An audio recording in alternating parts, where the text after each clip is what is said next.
여러분 주의 이름으로 환영하고 축복합니다. 옆 사람들과 함께 한번 인사했으면 좋겠습니다. 자, 예배에 잘 오셨습니다. 인사할까요? 자, 시작. 예배에 잘 오셨습니다. 예배 잘 오셨습니다. 사랑하고 축복합니다. 한 번 더 인사하겠습니다. 사랑하고 축복합니다. 동성교회 와서 제가 지난주에 왔잖아요. 동성교회 와서 첫 설교가 주일 오전 예배 설교가 되었습니다. 공교롭게도. 그래서 굉장히 떨리는 마음으로 단상에 섰는데 오늘 말씀을 통해서 그럼에도 불구하고 하나님이 귀한 은혜를 많이 부어주시라고 기대합니다. 아멘.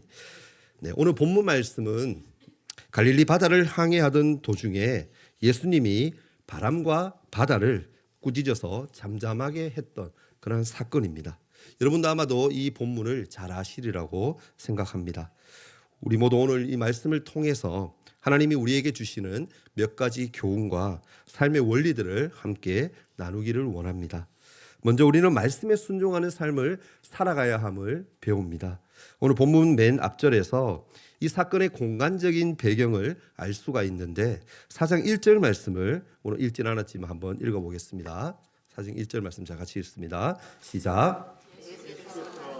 바닷가에서 가르치시니 큰 무리가 모여 들거늘 예수께서 바다에 떠 있는 배에 올라 앉으시고 온 무리는 바닷가 육지에 있더라. 아멘. 1절에서 예수님은 갈릴리 바닷가에서 배를 타시고 바닷가 육지에 앉아있던 많은 사람들과 제자들에게 4장 34절까지 비유로 말씀을 선포하고 있습니다. 먼저는 씨 뿌리는 비유를 말씀하시고 그리고 등불 비유와 겨자씨 비유로 하나님 나라의 복음에 대해서 가르치십니다. 그렇게 하나님의 나라에 대해서 가르치기를 마치신 후에는 오늘 이 사건이 일어나게 되는데 35절과 36절인데요. 오늘 읽은 본문인데 한 번 더 읽도록 하겠습니다. 자, 시작. 그날 저물 때에 제자들에게 이르시되 우리가 저편으로 건너가자 하시니 그들이 무리를 떠나 함께 하더니. 아멘. 35절에 보면 이 사건의 시간적인 배경을 알 수가 있는데요. 그때가 언제입니까? 바로 저물 때라고 되어 있습니다. 저물 때. 비유로 예수님이 사람들을 가르치시고 그날 날이 저물 때, 그러니까 뭡니까? 밤이 되었을 때 예수님은 제자들에게 갈릴리 바다 저편으로 좀 건너가자라고 말씀하고 있습니다. 사실 제자들에게 하신 예수님의 이 말씀은 받아들이기 힘든 그러한 명령입니다. 왜냐하면 우리는 방금 4장 1절에서 35절까지의 말씀을 통해 이 사건이 시간으로 따지자면 밤이고 장소는 갈릴리 바다이고 또한 모두 밤에 이루어졌다라는 것을 알 수가 있죠. 당시 갈릴리 바다는 길이가 약 21km나 되었고요. 폭이 11km나 되는 담수로 이루어진 호수였습니다. 굉장히 큰 호수죠. 그러니까 이곳은 물 1리터를 기준으로 삼았을 때 염분의 함유량이 500ml 이하였습니다. 물이 들어가고 나가는 곳이 있었기에 일정한 그래도 염분은 유지를 했습니다. 그래서 고기가 있었겠죠. 그리고 해발이 낮은 곳에 위치해 있어서 사방이 산지로 둘러싸여 있었다라는 겁니다. 그러니까 갈릴리 바다는 북쪽과 남쪽 사이로 깊은 계곡 지형에 위치해 있어서 돌풍이 자주 부는 그런 곳이었다라는 겁니다. 특히 해질 무렵에는 북동쪽에서 찬바람이 내려오면서 온도차로 인해서 순간적으로 거센 폭풍이 일어나기도 했습니다. 그 바람의 영향으로 배가 위험에 처할 수도 있기 때문에 갈릴리 바다의 어부들과 뱃사공들은 밤에 항해하는 것을 모두 다 꺼렸다라는 거죠. 그 당시에는 여러분 생각해 보십시오. 등대라든지 전기로 불을 켤 수 있다라든지 밤에 항해할 수 있는 항해 시스템도 전혀 갖추어져 있지 않았기 때문에 더욱더 아마 밤에 배를 타고 나간다라는 것은 위험했을 겁니다. 알다시피 여러분 예수님의 제자 가운데 어부가 넷이나 있죠. 베드로, 안드레, 야고보, 요한 아닙니까? 다 어부였습니다. 예수님의 제자들이 어부였다라는 것을 감안한다라면 밤에 갈릴리 바다를 향해서 나아가는 것은 얼마나 큰 위험을 감수해야 하는 일인지 몰랐을 리가 없다라는 거죠. 그럼에도 불구하고 그들은 스승인 예수님의 말씀에 순종합니다. 복종하죠. 배를 몰아서 항해를 시작했다라는 겁니다.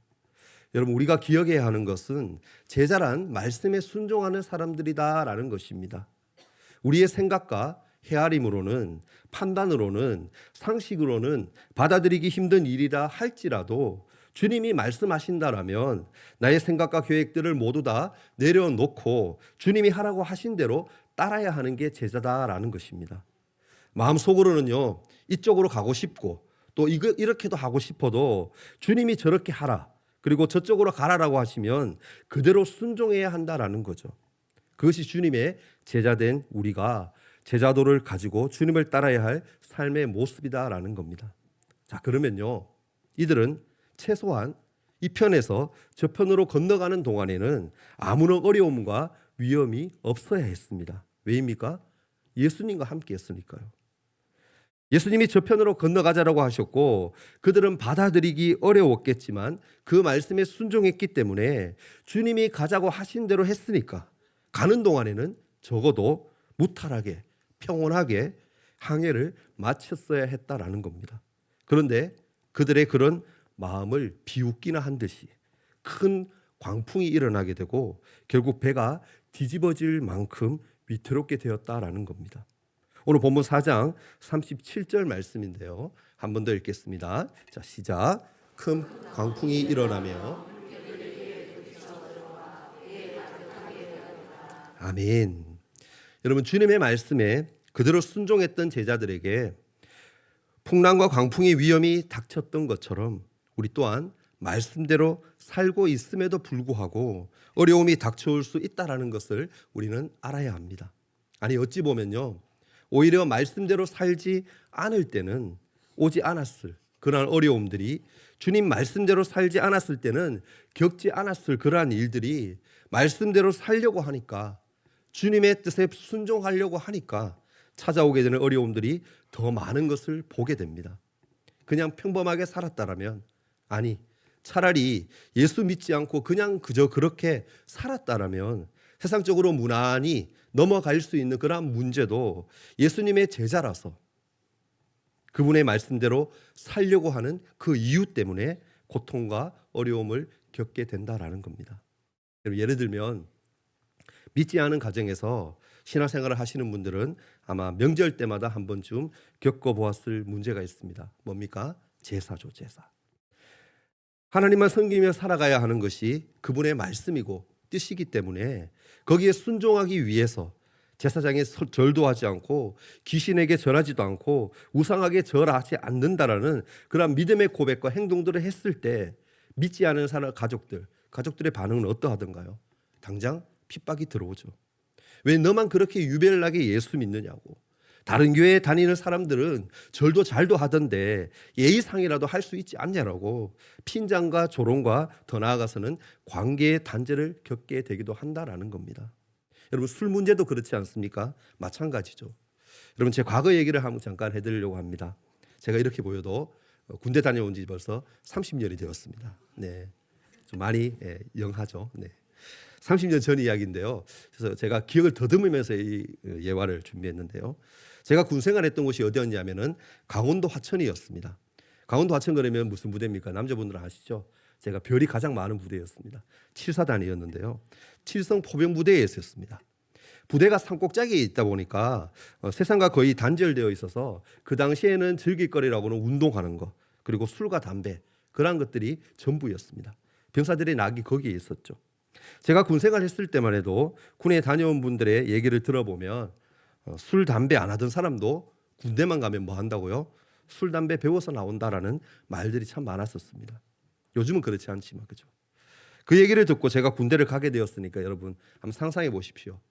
예, 제 믿음 좋았을 것 같지 않습니까? 어렸을 때. 예. 얼마나 여러분 걱정이 많았겠습니까?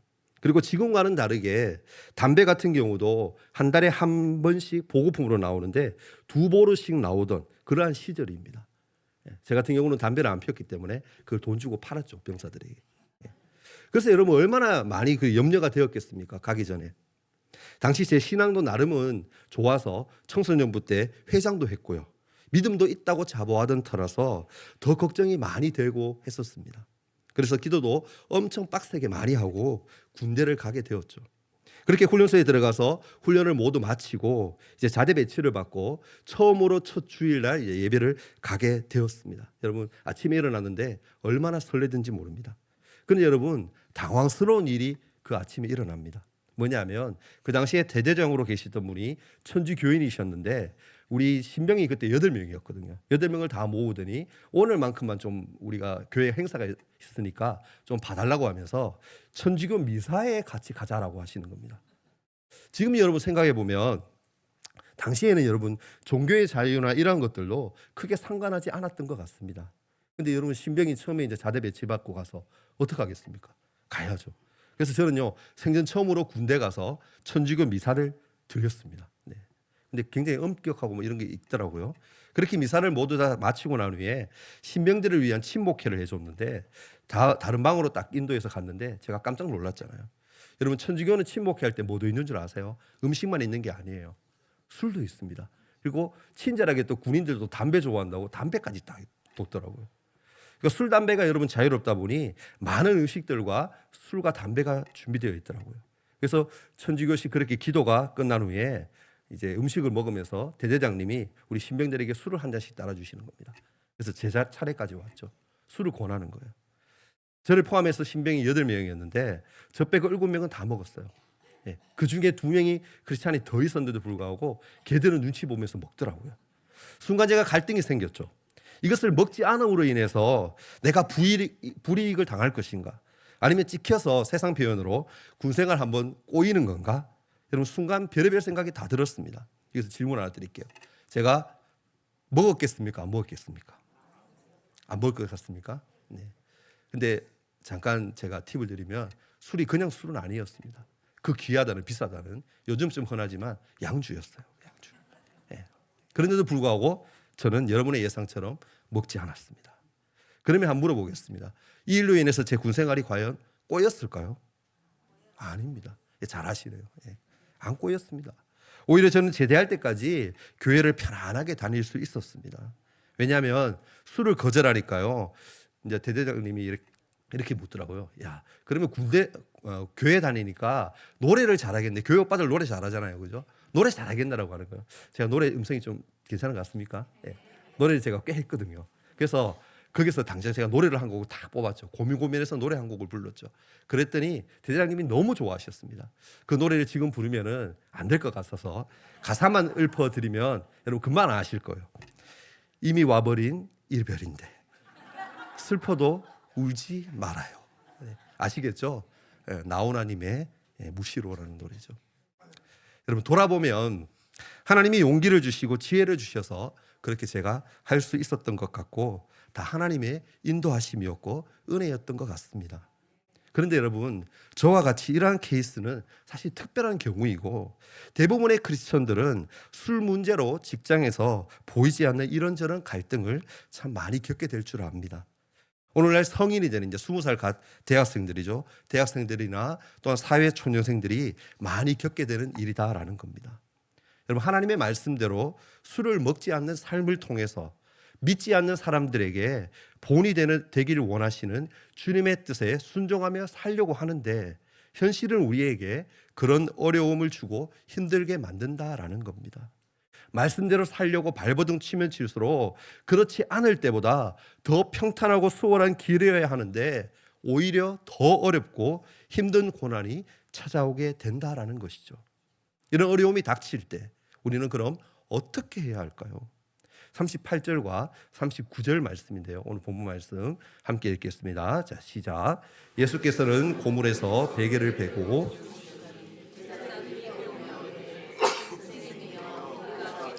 돌보지 아니하시나이까 하니 예수께서 깨어 바람을 꾸짖으시며 바다더러 이르시되 잠잠하라 고요하라 하시니 바람이 그치고 아주 잔잔하여지더라. 아멘. 광풍이 불어서 배가 침몰할 위기에 닥친 제자들은 곁에서 주무시고 계시던 예수님을 깨워서 도움을 요청합니다. 여기서 말하는 여러분 광풍이란 명사형으로 사전적 해석을 해드리면 미친 듯이 휘몰아치며 사납게 불어오는 바람을 얘기합니다. 그러니까 우리가 알고 있는 태풍으로 보면 되는 것이죠. 이 위기 앞에서 제자들이 무엇이라고 예수님께 말합니까? 선생님, 우리가 죽게 된 것을 보고도 모른 척하고 그냥 주무시고 계시면 어떡합니까? 예수님, 우리가 죽게 되었습니다. 제발 우리를 좀 돌봐주세요. 돌아봐 주세요라고 외치면서 그들의 위기를 알립니다. 그러자 예수님은 잠에서 깨고 일어나셔서 바람을 꾸짖으시고 바다를 향해서 잠잠하고 고요하라라고 하셨고, 정말 거짓말처럼 바람과 바다가 고요하게 되죠. 사실 우리도 제자들처럼 그런 삶의 위기와 어려움이 닥칠 때 주님께 그 문제를 맡기고 아뢰올 수 있어야 합니다. 그리할 때 하나님이 그 기도를 들어주시고 우리의 모든 환난을 또한 명쾌해 주시고 능력의 팔로 우리를 붙들어 주실 줄 믿습니다. 그런데 오늘 본문이 단순히 위기가 닥치면 주님을 찾고 하나님을 찾고 주님께 아뢰고 부르짖어야 한다라는 것, 그것만 말하고 있을까요? 예수님의 말씀에 순종하고 향해를 시작한 제자들은 광풍이 닥쳐서 위험을 만나 죽을 위기에 처하자 예수님을 깨워 도움을 청합니다. 그러자 예수님은 바람과 바다를 꾸짖으셔서 잠잠하게 만드시죠. 그렇다면 제자들은 자신들의 위기에서 구해주신 예수님에 대해, 이야, 역시 우리가 생각한 대로 주님의 한마디라면, 주님의 한마디면 바람과 바다는 아무것도 아니야. 과연 능력이 정말 출중하고 대단한 분이야. 우리 주님은 하나님의 아들이시고 구원자가 되시고 모든 만물의 주인이 되신다라고 하면서 반응을 보이는 것, 그것이 당연해 보이죠. 그런데 그들의 반응이 어떠했습니까? 40절과 41절인데요. 함께 읽도록 하겠습니다. 자, 시작. 이에 제자들에게 이르시되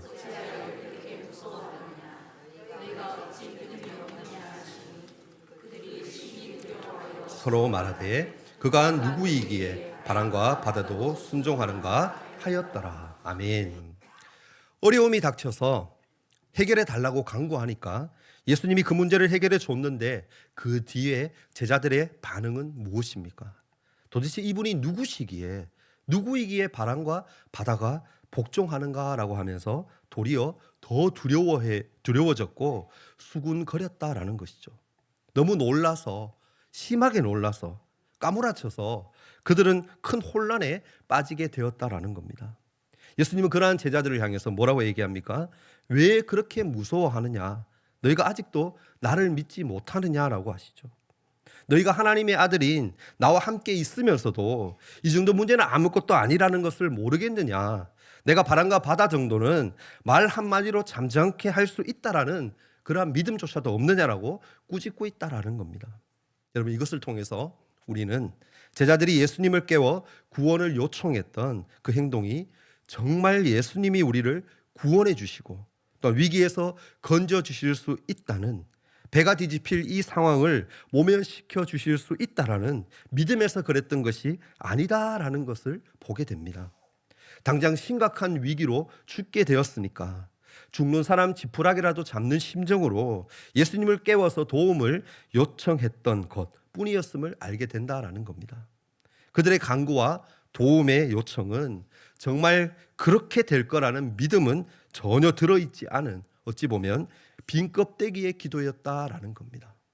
제자들은 지금까지 예수님과 함께 동고동락하면서 나름 주님이 행하신 기적과 가르치는 일들을 보아왔습니다. 함께 하고 있는 그분이 어떠한 분이신지를 제대로 알아야 했음에도 불구하고 그들은 주님이 누구인지를 아직까지 잘 모르고 알지 못하고 있다라는 거죠. 현재 여러분 가정에 혹은 직장에서 또는 인간관계와 다른 삶의 그러한 영역에서 특별한 어려움과 고난이 있습니까? 그렇다면 주님께 간구함으로 나아가는 자들이 되시기를 주의 이름으로 축복합니다. 주님은 모든 문제보다 크신 분이십니다. 온 세상을 창조하신 우리의 하나님이십니다. 그렇기에 주님은 그 모든 상황을 이겨낼 수 있는 힘을 주시는 분인 것입니다. 여러분, 오래전 한 교회에서 있었던 이야기 잠깐 해드릴까 합니다. 교회가 세워지고 난 후에, 개척교회죠, 그죠? 어느 정도 시간이 지나서 성도가 모여서 자리를 잡을 만할 때쯤 일어난 일입니다. 근데 한 가지 문제가 생겼어요. 문제없이 잘 세워지고 부흥하던 이 교회 인근에 부위에 나이트 클럽이 생긴 거예요. 그러니까 술집이 생긴 거죠. 주일 저녁 예배나 수요 예배나 또한 금요 예배 때, 기도회 때 예배를 드리려고 저녁에 모였는데 나이트 클럽에서 흘러나오는 댄스 음악과 밤에 여러분 술 먹고 또 토하잖아요. 그죠? 토하고 막 시끄럽게 하는 그 소리 때문에 교회 분위기가 영 어수선하고 좋지 않았던 거죠. 이런 분위기가 계속되자 교회의 모든 중직들이 모여서 이제 상의를 합니다. 어떻게 할까? 여러분 뭐 어떻게 해야 되겠습니까? 당연히 교회는 기도해야죠. 합심해서 이제 날을 정해서 기도하기를 시작한 겁니다. 근데 여러분 어떻게 기도했겠습니까?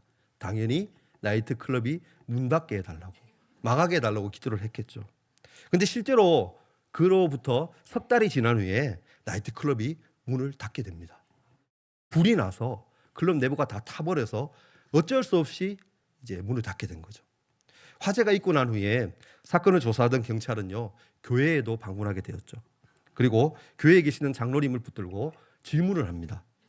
이 교회에서 그렇게 다 아시고 벌써 웃으시네요. 그죠? 열심히 나이트클럽이 망하게 해달라고 기도했다라는 소문이 있는데 그게 사실이냐? 당신들이 기도를 얼마나 열심히 했으면, 얼마나 빡세게 했으면 나이트클럽에 불이 나서 망하게 됐느냐라고 질문을 던진 거예요. 그러자 장로님이 태연하게 이렇게 얘기합니다. 아니, 요즘 시대가 어떤 시대인데 우리가 기도한다라고 나이트클럽이 불이 나겠습니까? 문을 닫겠습니까? 우리가 기도해서 그런 게 아니라 그 안에서 어떤 부지로 인해서 불이 나서 그렇게 된 거 아니겠습니까? 라고 얘기했다라고 합니다. 여러분 씁쓸하지 않습니까? 제가 볼 때 이것이 오늘날을 살아가는 기독교인들, 저와 여러분의 모습들이 아닌가 염려됩니다.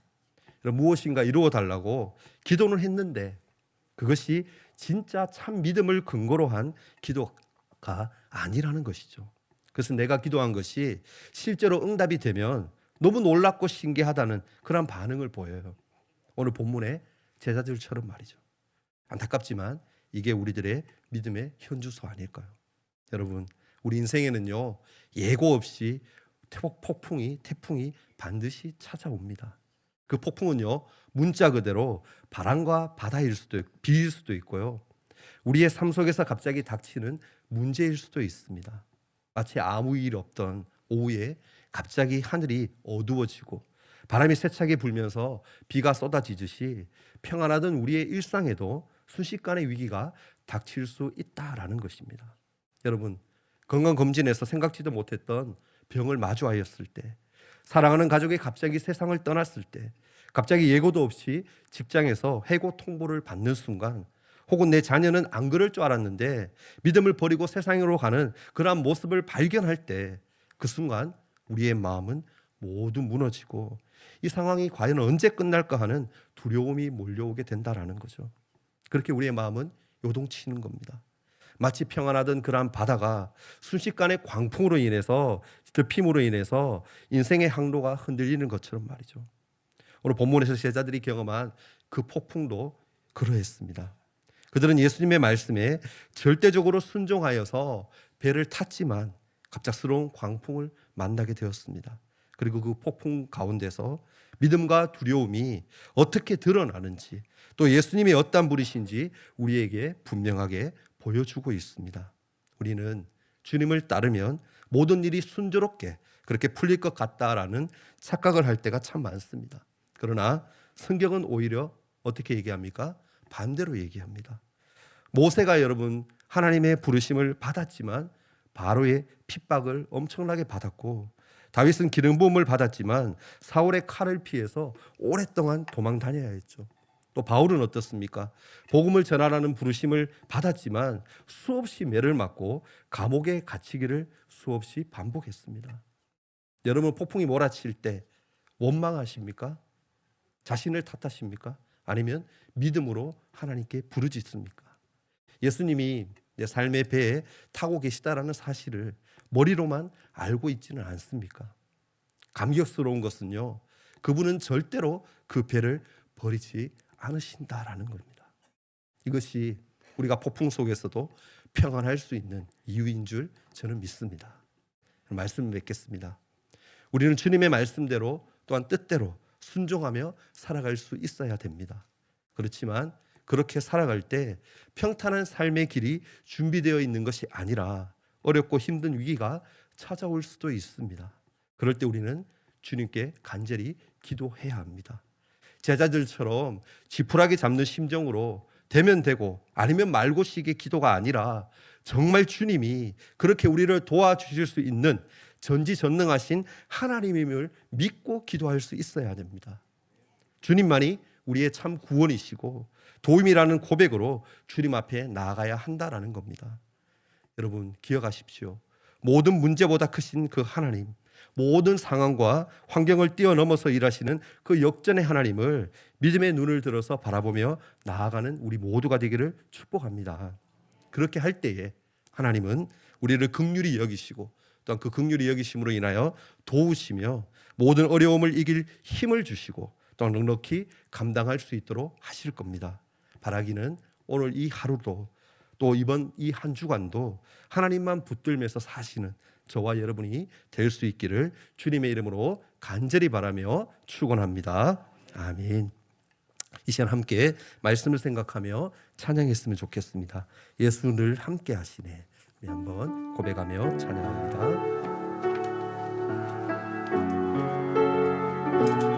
우리의 인생길 우리 혼자가 아닙니다. 주님이 늘 함께 하십니다.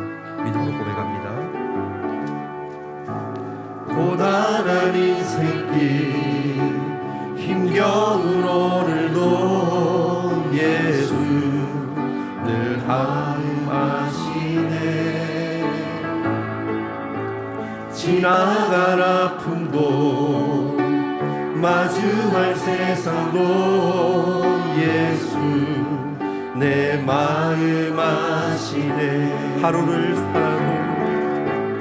하루를 살아도 기쁨으로 가리 예수 늘 함께 하시네. 후회도 염려도 온전히 맡기리 예수 늘 함께 하시네. 믿음의 눈 들어 주를 보리. 이 또한 지나가리라. 주어진 내 삶의 시간 속에 주의 뜻 알게 하. 믿음의 눈 들어